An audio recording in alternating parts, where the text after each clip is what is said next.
Surface removing technique that we're going to be watching here is fluting. And this is a process of making grooves in the surface using various sort of tools that have either wire ends that cut round-edged grooves, or square ends that cut square-edged grooves, or knife edges, and sometimes even bamboo tools are used for this. One of my favorite tools is a bent tent peg which has been sharpened, and that creates a very nice tool for using on smaller pieces. I'll show in a minute. Right now I'm going to flute this big vase, and utilizing the round-ended tool, just dragging it down. There's no fast way to the process of fluting. It's all very slow and meticulous.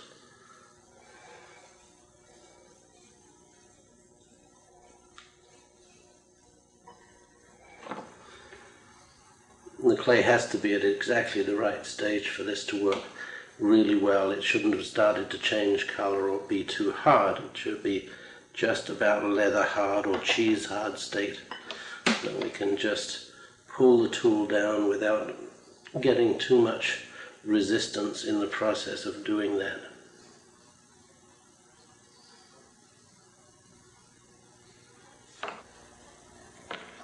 I'm using the bent tent peg that has been sharpened for this particular form of fluting here, and it pulls down and leaves a very nice smooth line cut, so there won't be any cleaning up to do afterwards. A lot of fluting leaves slightly jagged edges that may need a little bit of cleaning up before it goes into the kiln. This particular technique is just another variation, and we call this one, it's a traditional technique that dates from the 18th century, and we call this crosscut fluting or pineapple fluting. Basically it's a cut going in one direction one way, and then it's cut across in the opposite direction the other way, and has a surface that resembles the pineapple segments.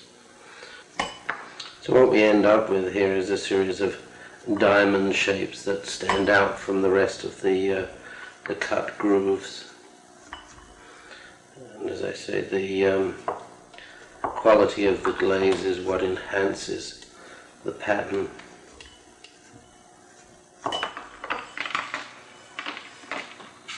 The last technique we're looking at this point is sgraffito. So sgraffito just is an Italian word that means scratch, and we're scratching through a coating of either a thin color of liquid clay or a thin color of pigment, and just by holding a tool and scratching a linear marking around it, it removes some of the pattern or the background color.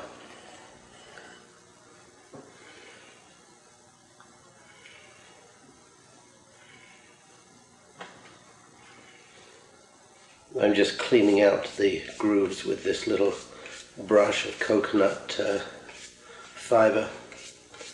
It just gets in there like a little stippling brush and removes the burrs that otherwise would be sharp edges when they're fired.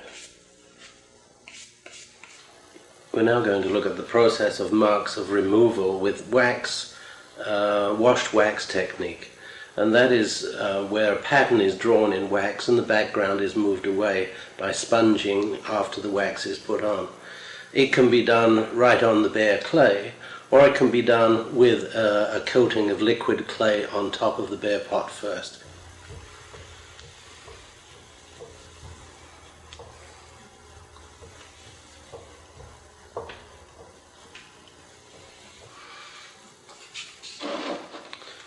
Just softening up the brush with the wax here so that I can do a fluid brush pattern.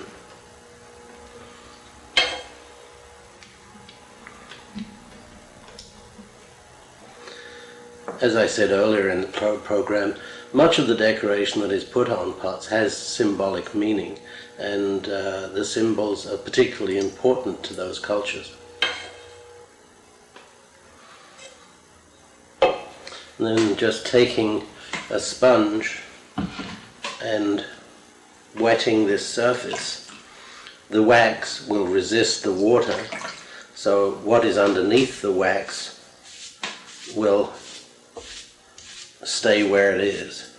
The background is being washed away, and I can selectively wash how much I feel I would like to have left in the surface, or how much I want what is now showing as the red part, how much I want that to stand up from the surface.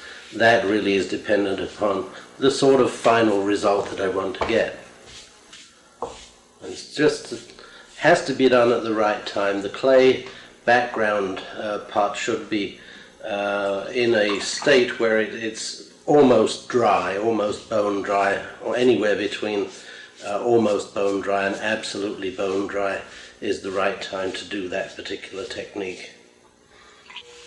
And quite often patterns that are done in this way are quite beautiful, just left without actually covering them with glaze, so that you have a raised brush decoration pattern.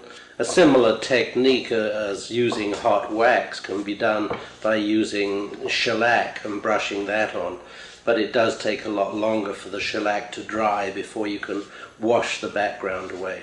The net result is basically the same.